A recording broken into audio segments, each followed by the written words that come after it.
48 Laws of Power. Have your feelings towards the book evolved or changed over time? Because society moves on, you move on as an individual, as a human, you learn new things, you mature, and then the book is kind of held in time. It was a very serious effort to try and get at something timeless. Now, yes, there's a dark side to it, and maybe I've moved on from that. And I did, honestly, when I wrote my fourth book, Mastery, I was a little bit concerned that young people were thinking that the whole game of life is about politics manipulation. So I wrote a book to kind of counter that.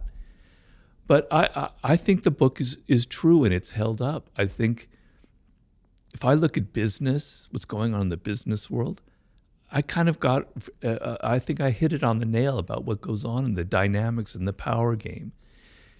You know, I wrote a book on human nature, and the idea is we were formed hundreds of thousands of years ago in particular circumstances. Our brains are wired a certain way.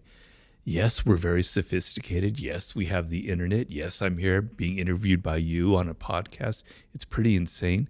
But we haven't fundamentally changed. The same raw emotions of envy, of aggression, of worrying about our status, about having to disguise ourselves and appear like we're saintly and loving, that we don't have a shadow, which we all have.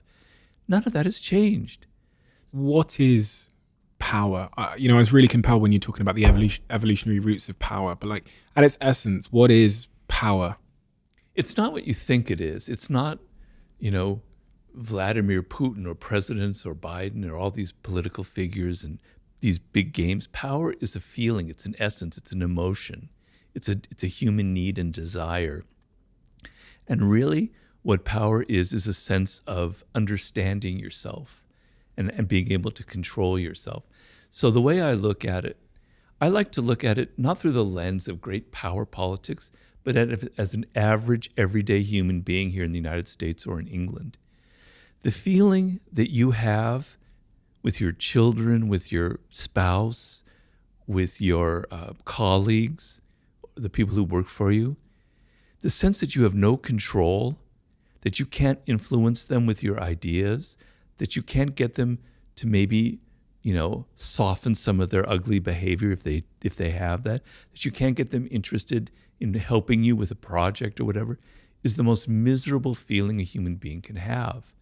Malcolm X had a quote that I love, which is, "Absolute power corrupts, but absolute powerless corrupts even more." I'm butchering it, but that was the gist of it. The feeling of powerlessness is actually more corrupting than the feeling of having a lot of power. It turns people into being passive aggressive, into playing all kinds of weird games, negative games to get power. You want to feel that you have a degree of control over events in your life, over people, over your future. And that to me is what power is, right? And so some of that involves these games that I mentioned in there, and some of it goes beyond the 48 Laws of Power, which I've tried to indicate in my other books. But it's the sense that I'm not helpless in this world. I remember when I first entered the work world as a very naive college graduate with all these ideals and things I'd read, because I studied literature and languages, going, man, this is weird. People are playing all these kind of games. I'm in over my head. I made mistakes. I got fired for being, too brash, for outshine the master. It was painful, right? And so learning, you don't have to use the laws of power. I don't advocate crushing your enemy totally. I hope I don't have any enemies ever that I need to crush ever. You just need to know these things so that when you enter the work world, you're not naive, you're not stupid, you don't make the same kind of mistakes that I made. You spare yourself the pain. You understand the most fundamental thing about human nature. People have egos. Even your boss has an ego. You think he or she doesn't because they're powerful. They're even more insecure than other people. You need to be aware of these things so that you don't inadvertently make them feel insecure and suffer the consequences. So that's sort of my idea of power that I was trying to describe there. The way you describe it is more of a sort of intrinsic force perception of yourself. When people think of power, they think of having control over others or their influence over others, but you've kind of made it more of a internal force. Yeah, well, if you can't control yourself, then you're in a lot of trouble in this world. If you can't control yourself, how can you control anything in your environment? How can you be a leader, right? So you have to learn certain things about your nature, about who you are, and not just be anybody. You have to kind of tailor your appearances as well. Because for good or for bad, I'm a believer in looking at the human animal without shame and embarrassment, just as we are, right? And appearances matter. It's the animal part of our nature. We judge people by how they appear, how they dress, their tone of voice, their body language, et cetera, et cetera. It would be, in an ideal world, we wouldn't judge people by appearances. We would just judge them by what's inside of them. Yes, I agree with that. But that we're not ideal. We're not descended from angels. We're descended from primates. So you have to understand that appearances matter. And this is part of the game. And so you have to control your appearances a little bit. You have to tailor it. You have to be a bit of actor in this world, on and on and on. The second very curious law in your book that I uncovered was law number 2. I'm talking about the 48 laws of power here, where it says, never trust friends too much. Learn how to use enemies. Yeah. Do you trust your friends?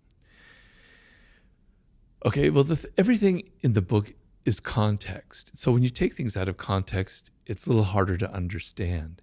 And what I'm trying to say in that, I'm talking about in the work world, when you're out in the social realm. And one of the worst things that people do is you have a job, and I've been guilty of it myself even after I wrote the damn book.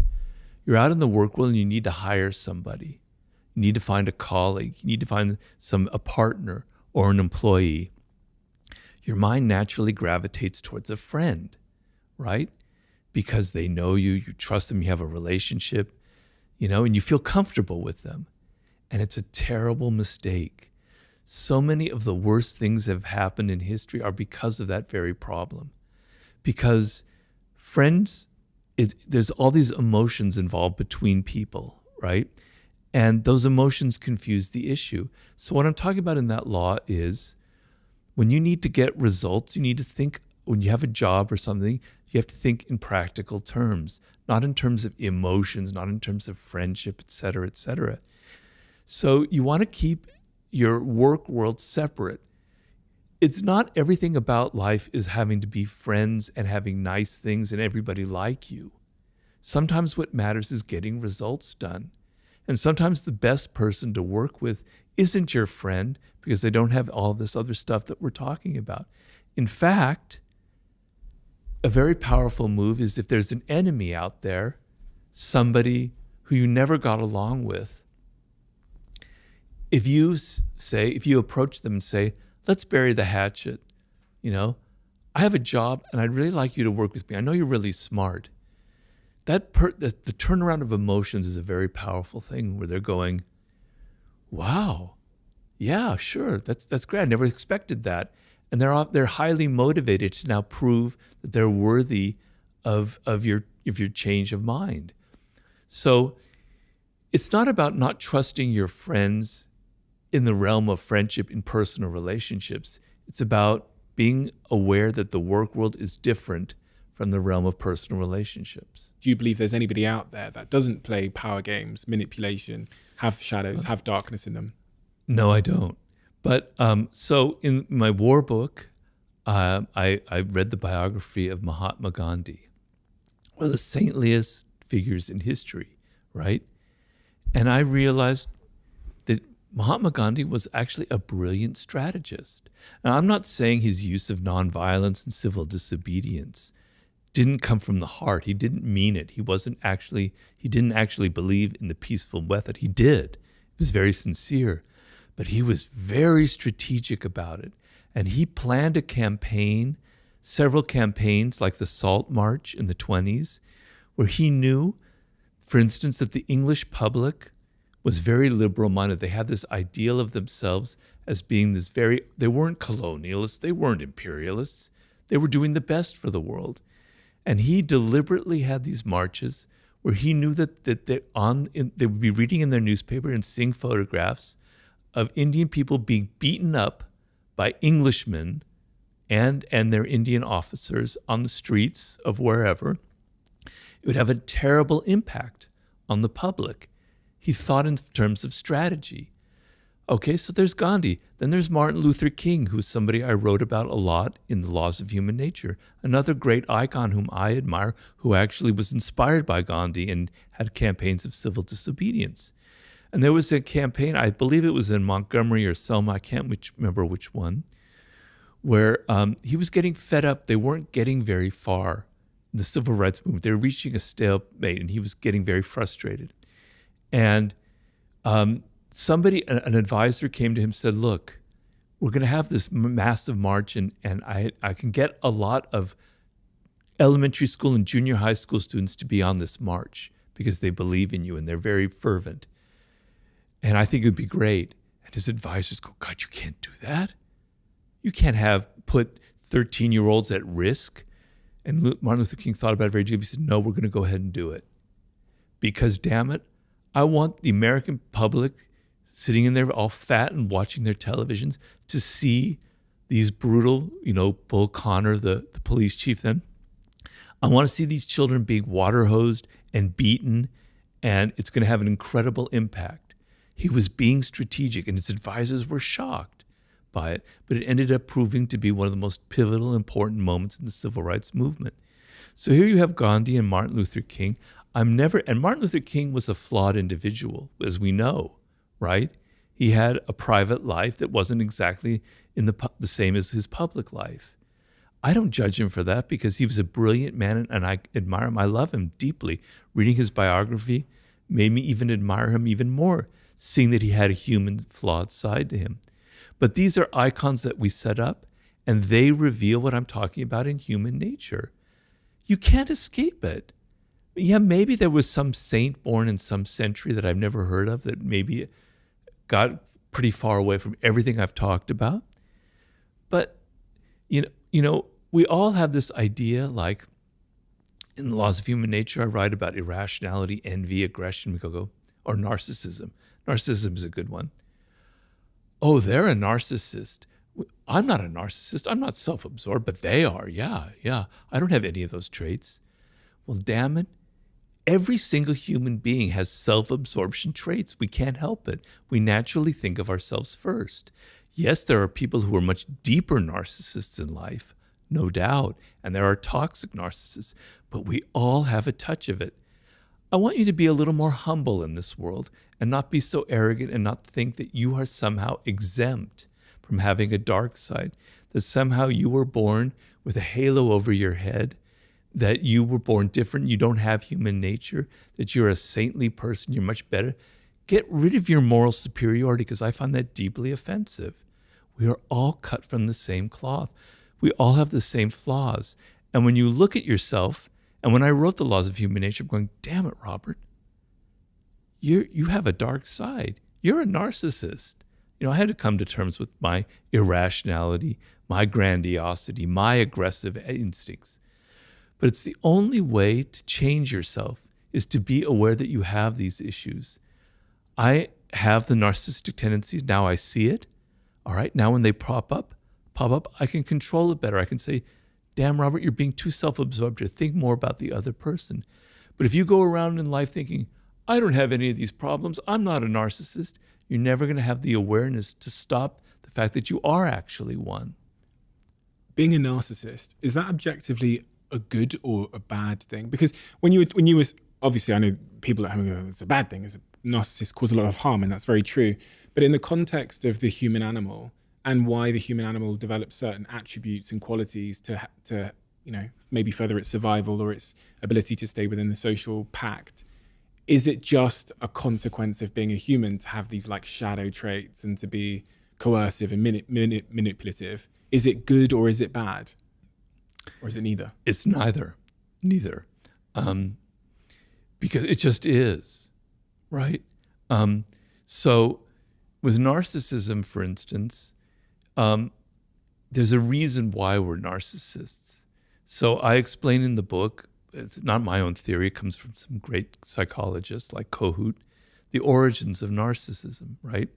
So when you have to leave you, when your parents have to kind of not abandon you, but have to not give you as much attention as you used to have, and you're 3 years old or 4 years old, you don't remember it, but it was very painful.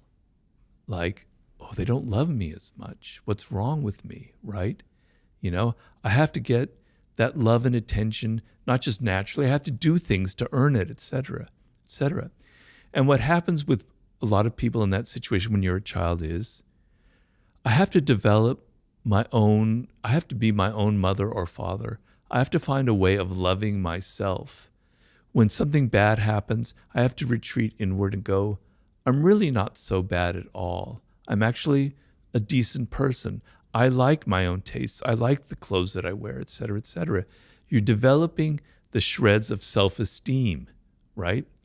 And people who never develop that because they were abused or they were abandoned or even if they were suffocated, never develop that self-esteem.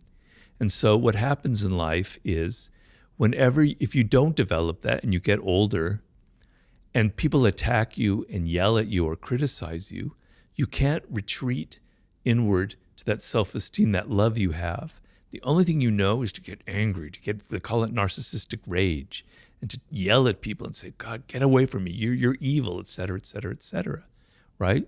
And then the other problems evolve where the only way I don't have that inner self-esteem, the only way I can get people to love me is by being incredibly dramatic and overly dramatic, et cetera, et cetera, et cetera, and always making myself the center of attention.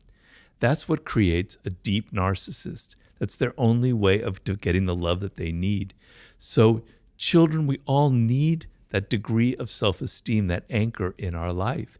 So narcissism, self-love, is not a bad thing.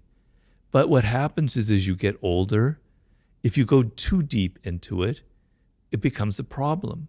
And so what I say is you need to take that self-love and that has a good function and turn it outward as much as you can and turn it into empathy and love and consideration for other people.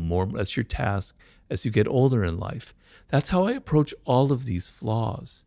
You can't run away from them. You can't run away from your shadow, your dark side. You can make it work for you. You can make it positive and productive and healthy.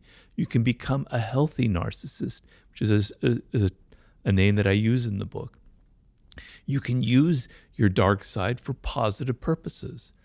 Let's say you have a lot of anger inside, and I had a lot of anger when I was younger. I was a very angry young man, right? Channel that into some kind of cause. And you know, I have a lot of causes that I believe in very deeply. And when I was younger, I was like that. Channel that energy into something productive and helpful and put it into something that goes to something that helps society. That's using your dark side for positive purposes.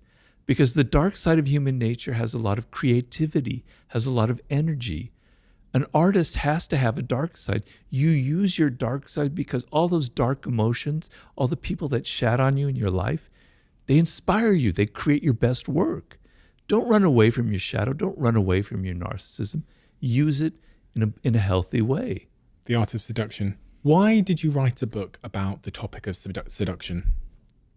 Seduction is a high form of power because you make people feel pleasure. You make them feel excited or interested in you, and then their resistance to your ideas slowly lowers, and you have the ability to influence them and to move them in the direction that you want. If you yell at them, like how we were talking about your child, and you tell them, do this, do that, they resent it, and for good reason. But if you're subtler, if you're more seductive in your approach, if you're more indirect, people will do what you want or go in your direction without ever even realizing it. So it was a sub-theme in the 48 Laws of Power. And so I was sort of interested in the psychology of that and why some people are good at it and some people are awkward about it. So when I finished the 48 Laws of Power, I thought this would be a natural segue, the next book. What are the qualities of a great seducer? Well, I like to distinguish between cold seducers and warm seducers. A cold seducer is something you don't want to be.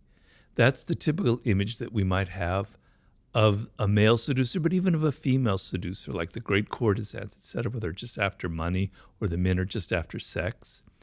That's not my ideal. My ideal is kind of a back and forth quality where it's not domination. It's sort of like a game that you're playing. It's like a mating game. It's like a courtship ritual where both people are kind of seducing each other. And so what makes for a great seducer is very simple. I can summarize it very simply. You are outer directed. So when you meet somebody for the first time or you're on a date or whatever it is, you're not having that internal monologue going, does she like me or does he like me? Am I dressed well? Am I saying stupid things? What can I do to impress them? No.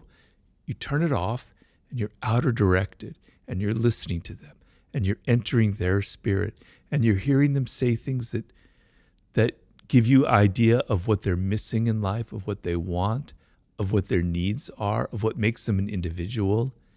You're absorbing it, you're entering into their spirit, and then you can reflect it back to them. You can give them gifts. You can take them to places that show that you're attentive to them.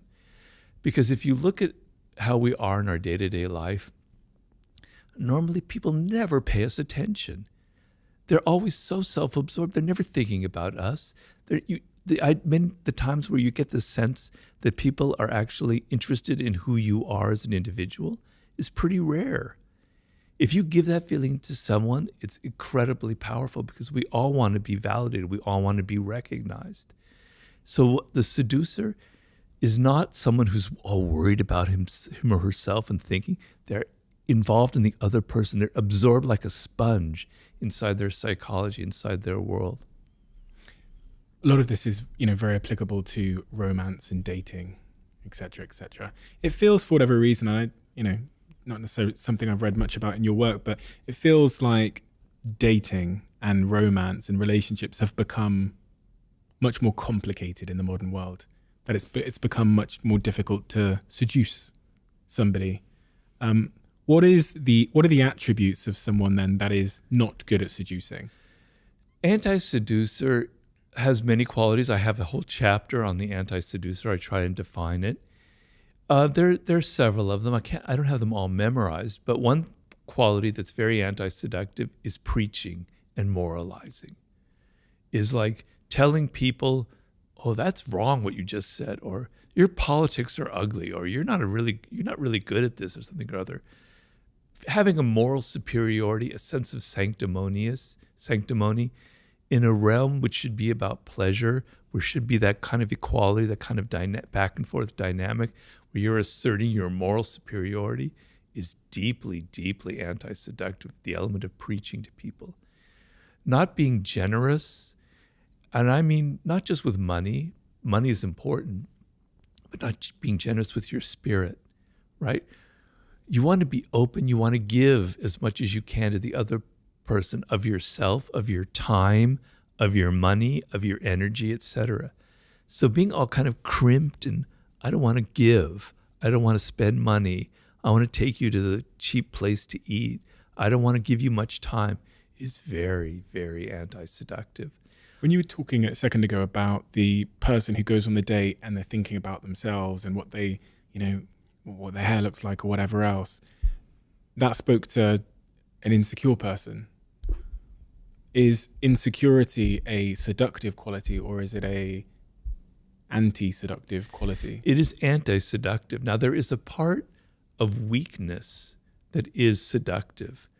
So I would say vulnerability is seductive, but insecurity is anti-seductive. And there's a big difference. Why does vulnerability draw people to you? Because the sense, so if I can define seduction in simple terms, most of the time we are closed to the influence of other people, particularly now. We have these walls up because life is harsh. People are coming at us with their advertisements, with their pleas, with their wanting money, with this, that, and the other. And we've all learned to be very defensive, right?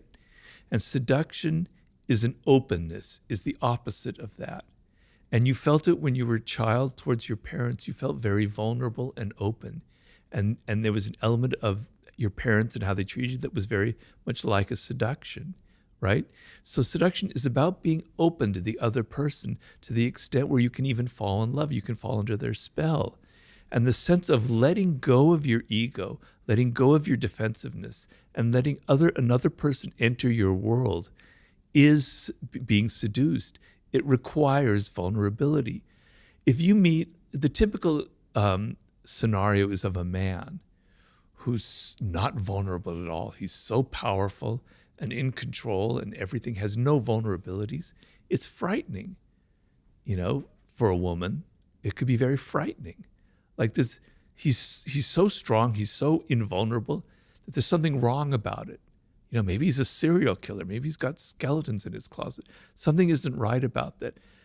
What seduces you about a puppy, about a child, about an animal, is their vulnerability. It makes you want to hug them. It makes you want to help them, right? The sense which if you came upon a tiger that's there and they don't need that, well, that's not seductive. I mean, on your screen it is, but if they're there in your living room, that's not seductive. But that puppy is, right? Vulnerability, the sense that somebody needs protection or help, brings out qualities in us that we don't normally have that I think allow for seduction. So that is being vulnerable. That is, I can be influenced by that other person. I am open to their spirit, right? That's being vulnerable. The word vulnerable, I hate to sound like a professor here, so excuse me, in seduction, comes from the root of it means a wound, vulnus. So you have a wound inside of you and you need healing. And the other person naturally wants to help you, right? But being insecure means I'm so self-absorbed, I'm so worried about myself that I can't get out of it. And we've all had that experience. When you meet somebody and you can sense, you can smell their insecurity in them. I'm not judging them because we all have insecurities. It makes you feel insecure. It makes you feel a little bit awkward. Whereas if you meet someone who's not like that, who's confident, etc., it brings out that quality in you. So if you're on a date and there's someone you smell that kind of insecurity, it makes you awkward and insecure. It creates a kind of a problem. So that would be the difference between the two. There's going to be a lot of people listening to this that are single and ready to mingle.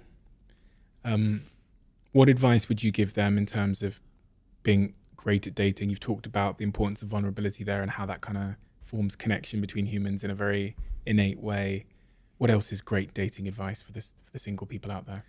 Well, the thing is, okay, there's several things. So first of all, we live in a culture where people think you shouldn't have to put effort into something like love and romance.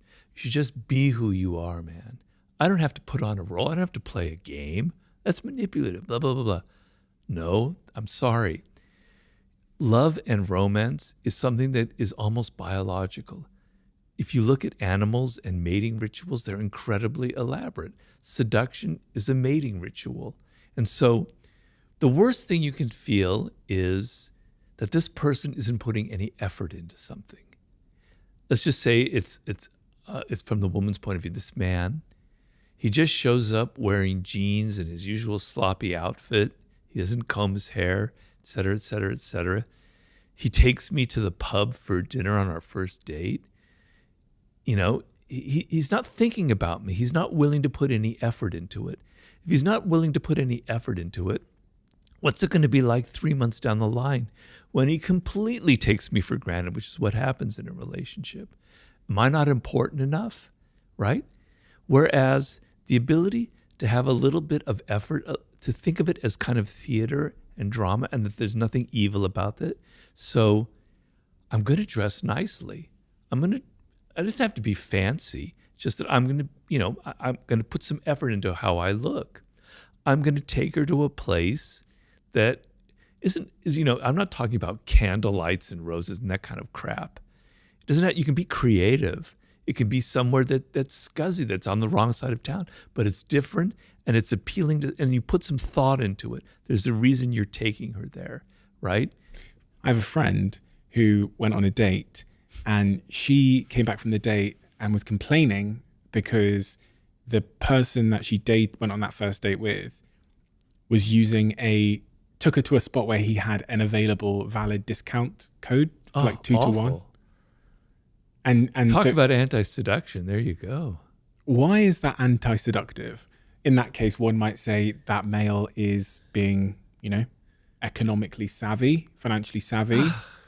If you're not able to let go of your kind of tightness when it comes to a woman, then something's wrong with you, man. Just let go. Spend some extra money. Spend the extra 10 quid that you might need to spend on taking her to someplace different. But it signals a kind of cheapness. And it's not about money. It's about a cheapness in your spirit, right? She's not worth, letting go. Okay, maybe you don't have that much, but my God, you have enough. It's not going to if you're that poor, then okay, maybe. But probably not. You can afford it. Show that it means something to you. Seduction is a language. It's not a language of words. It's a language of gestures that we're paying attention to. We're paying attention to people's body language. We're paying attention to their actions, to the things that they never say. So when you signal that discounts are so important to you that even on the first date you have to have a discount, you're signaling that there's something tight about you in your nature, and it's not very pleasant. From doing this podcast and speaking about topics like love and sex and dating and dating apps even, one of the comments I saw quite frequently was from young men who are struggling to seduce a woman, or vice versa. Specifically young men that, and then I read some stats. I think Scott Galloway came on the podcast and talked about how, I'm going to butcher these numbers, but a staggering amount of young men haven't had sex in the last 12 months. And then when I looked at the comments section, specifically on YouTube, I kind of saw that energy reflected, where it looked like young men in particular were struggling to seduce a mate, a partner in the modern world. Is that real in your view? Is there something that has changed in society? Has that always been the case? Is there anything we can do if we're a young man that's struggling in the modern world because of the internet and computers and this and dating apps? And well, a lot of it is, I'm afraid to say, is internet porn, where you get the idea that sex is something that should be very easy and quick, and that women should have that kind of body and physique, et cetera, and that becomes your norm, et cetera. That can be very damaging. But the idea that things must come easy and quick is very prevalent.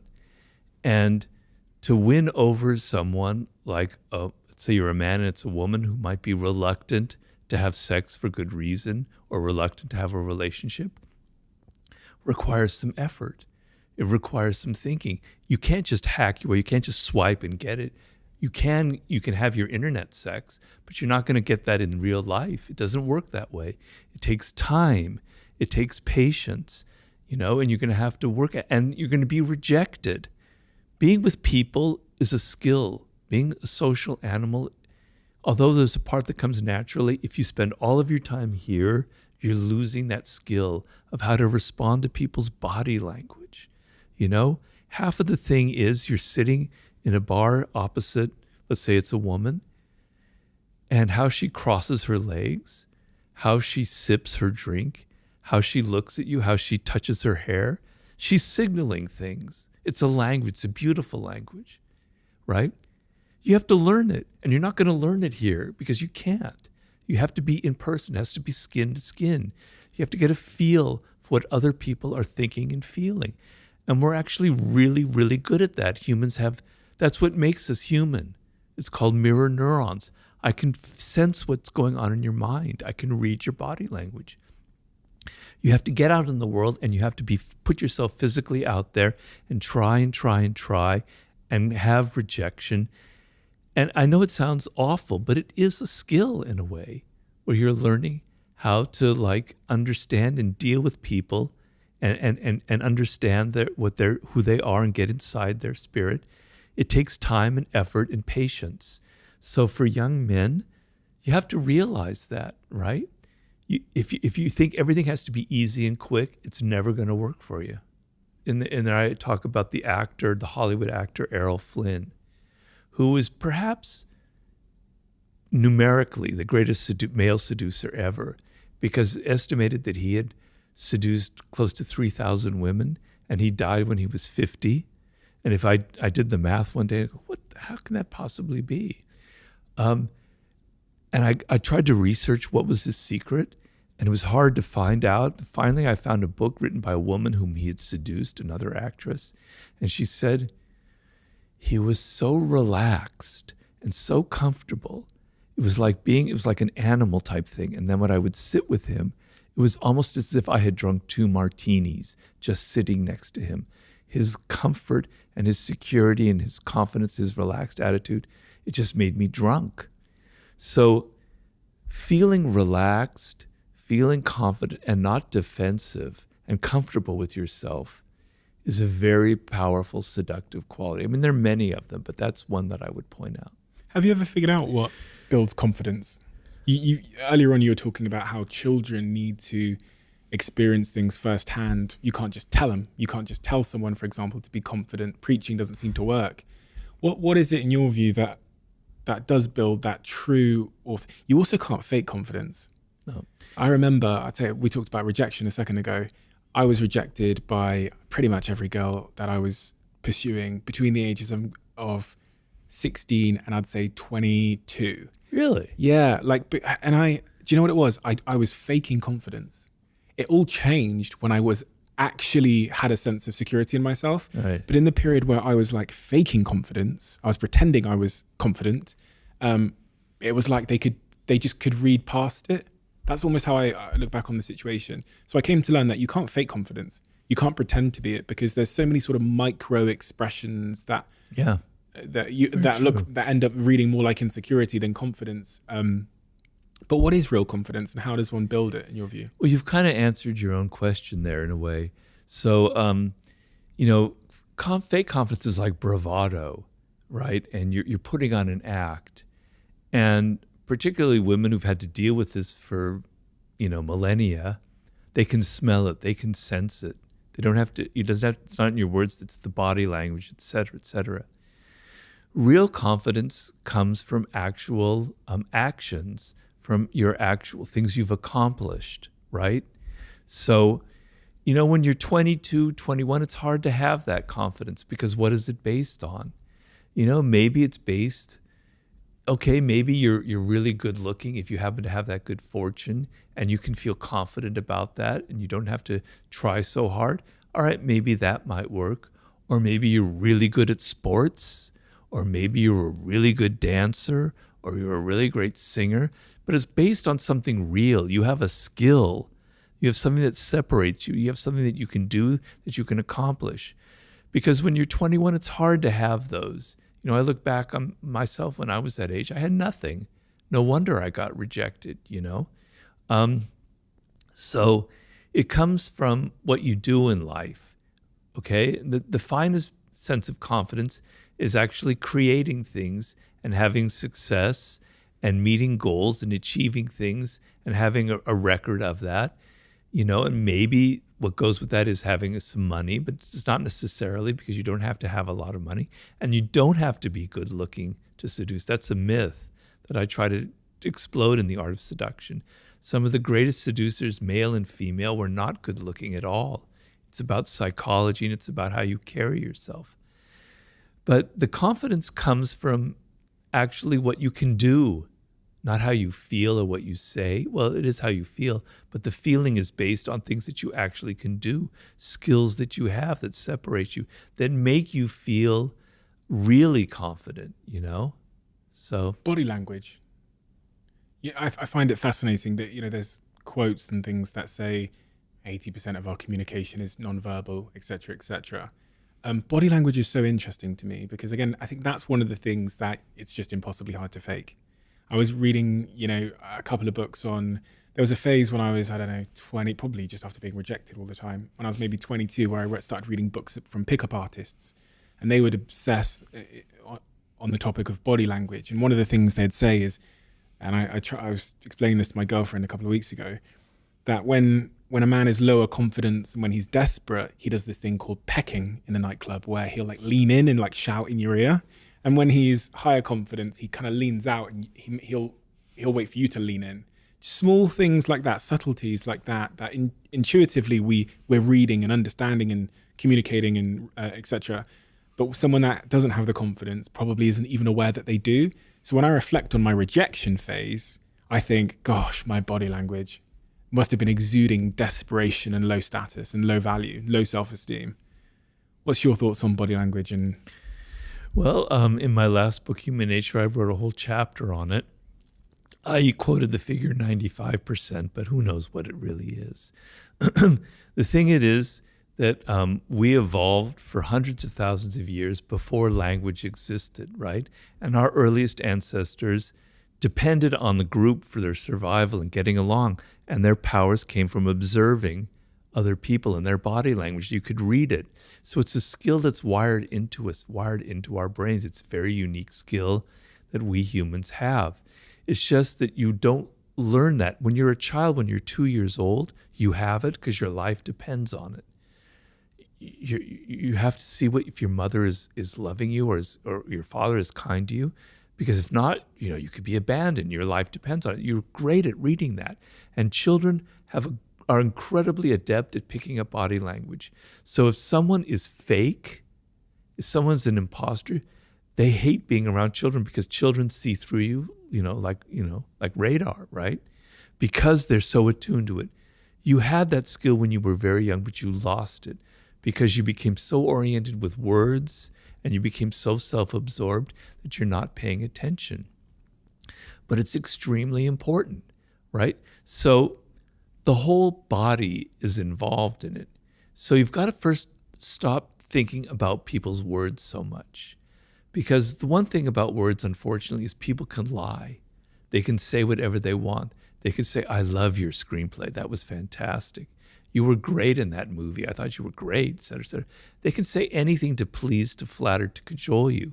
But body language, man, it doesn't lie, right? So I talk in that book about the eyes and the fake smile. The fake smile is something you see every single day, but you're not paying attention. It's like...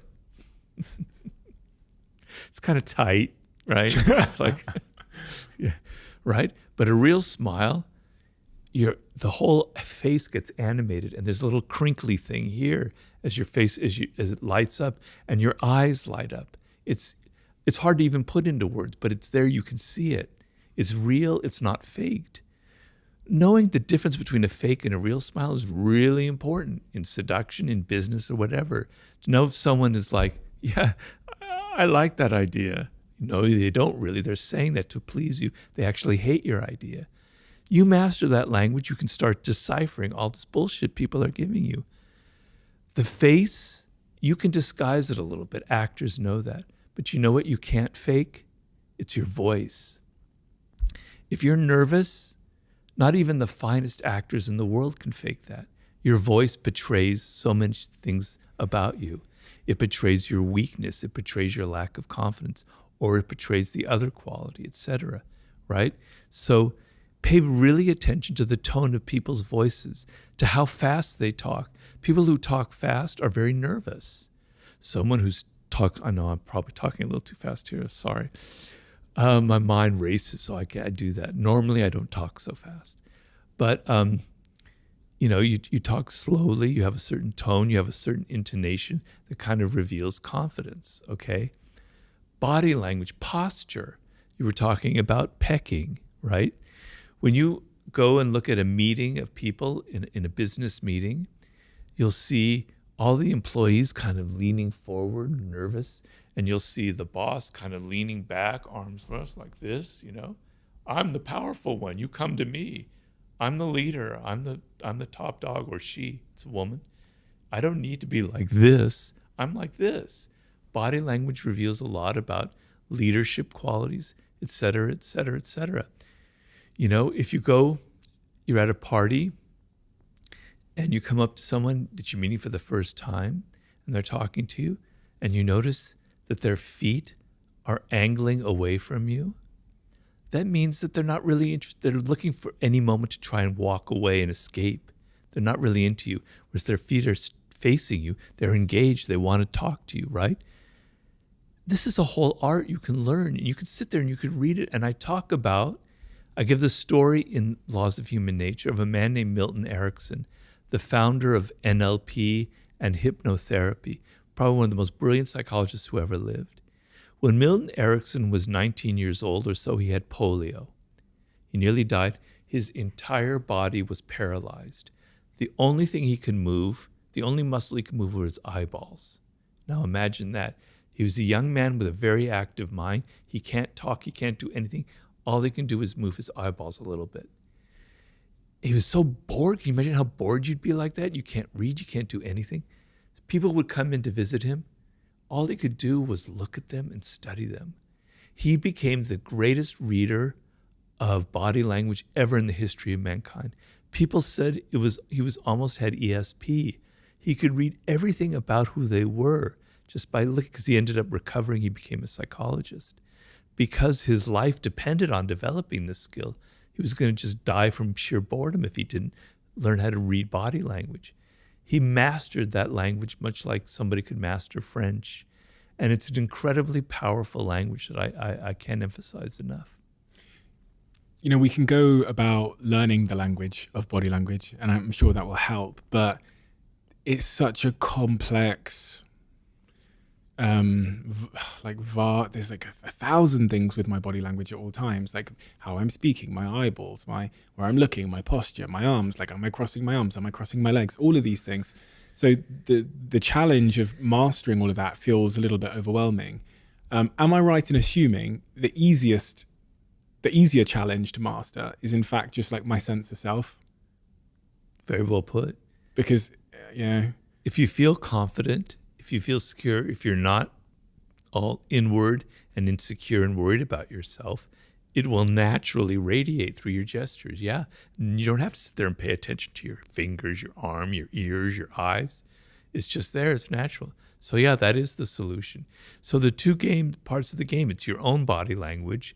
Be aware that people are judging you for that, right? And you can't, as you say, be monitoring everything or you'll drive yourself crazy and you'll look very weird, right? So the best solution is to feel these certain things that are going to radiate and to not give the fake smile, but when you're really happy, to just show it and show your emotion that way.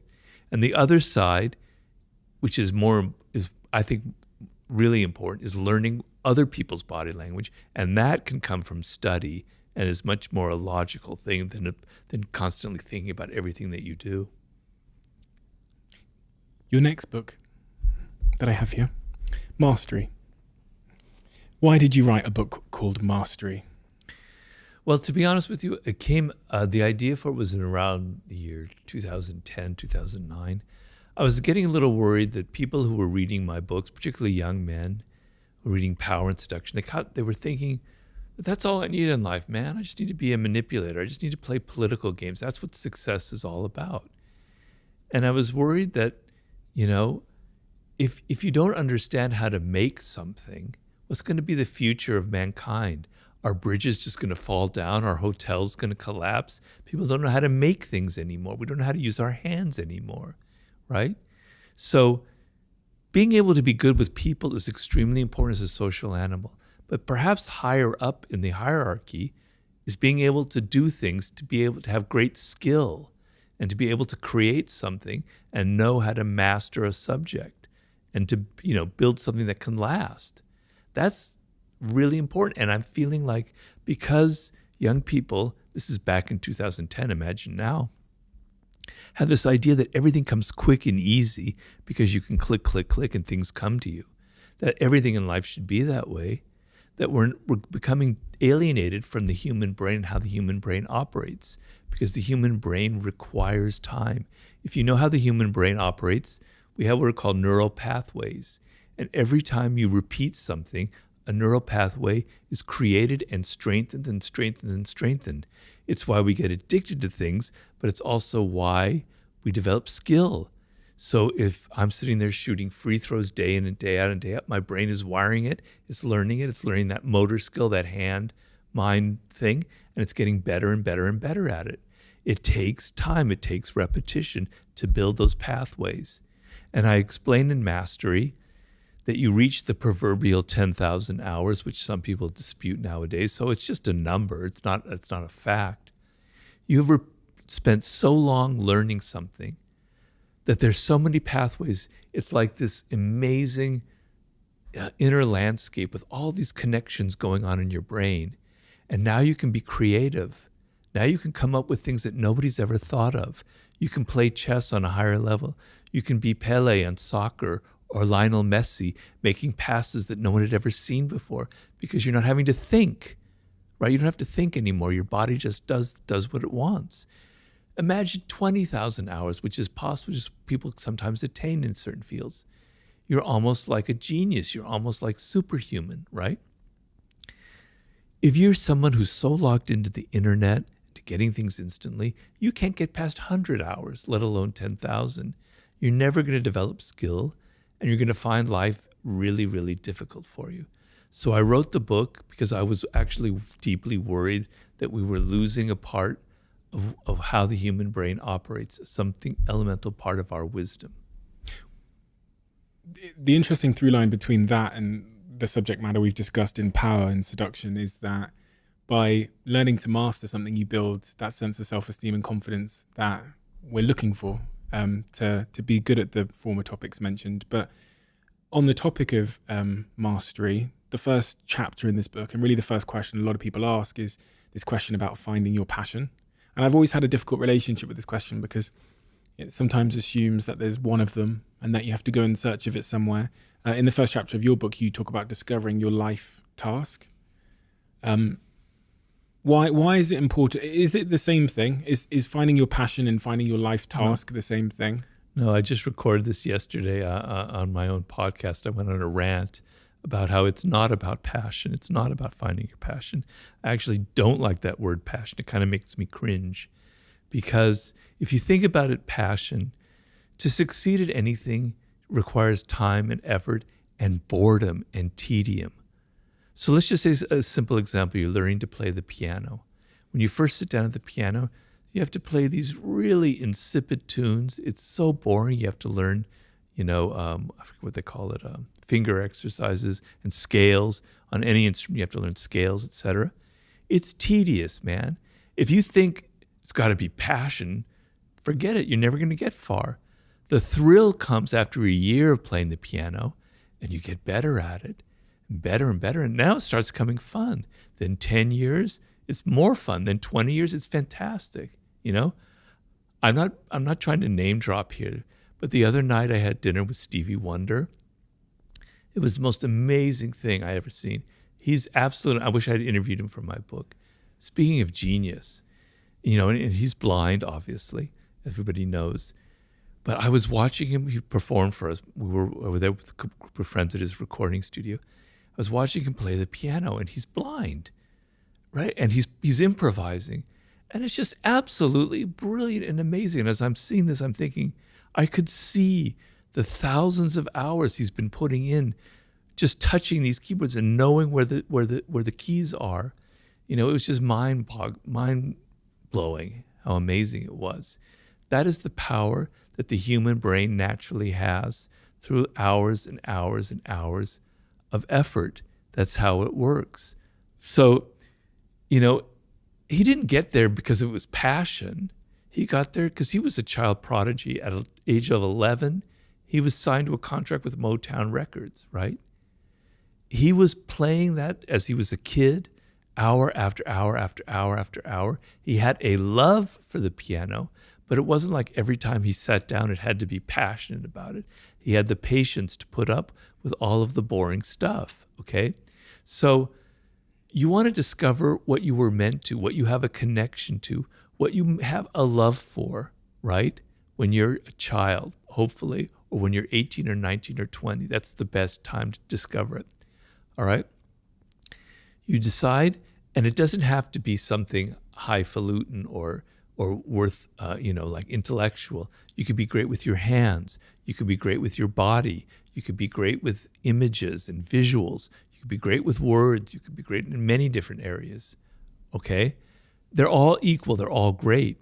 You as a child are naturally, so there's a book I always recommend for people called The 5 Frames of Mind by Howard Gardner, in which he talks about the 5 forms of intelligence that humans have.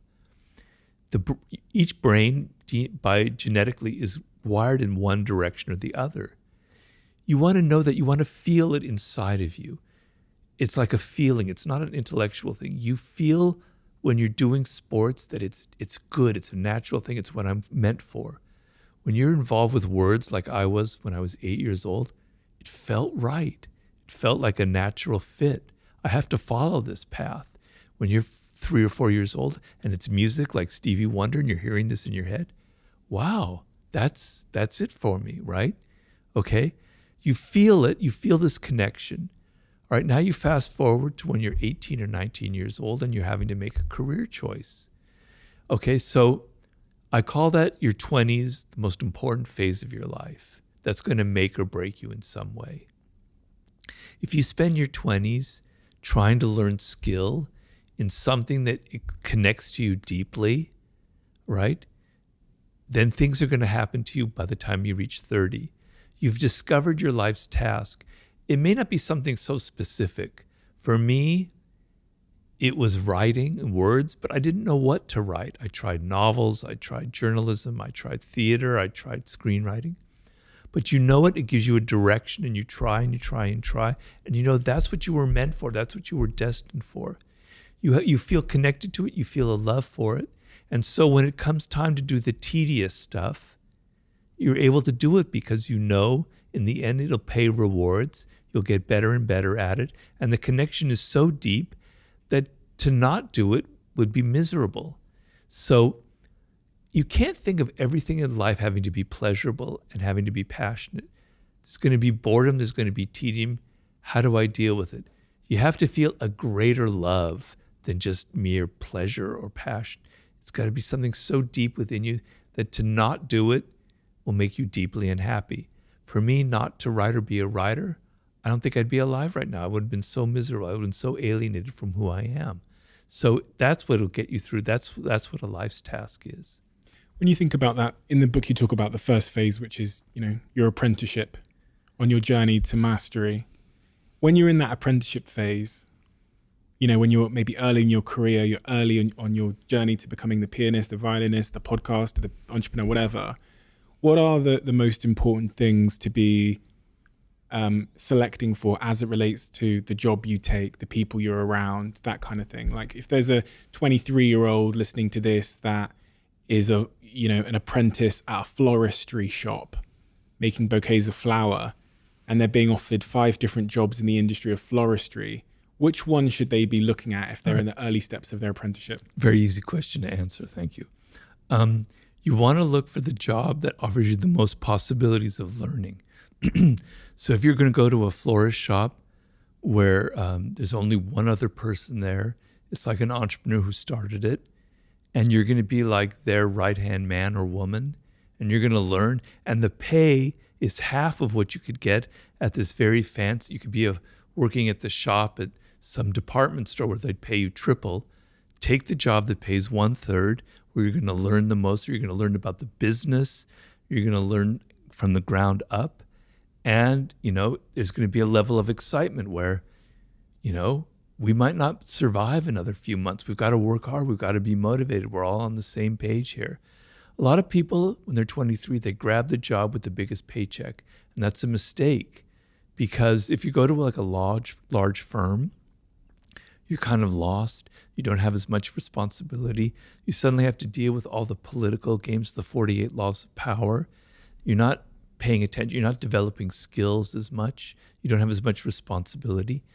Take the job that has 1/2 the salary, but you're responsible. You're going to be learning, and it's up to you. That's the most important thing you can do when you're at that point in your life. Robert, thank you. Thank you so much.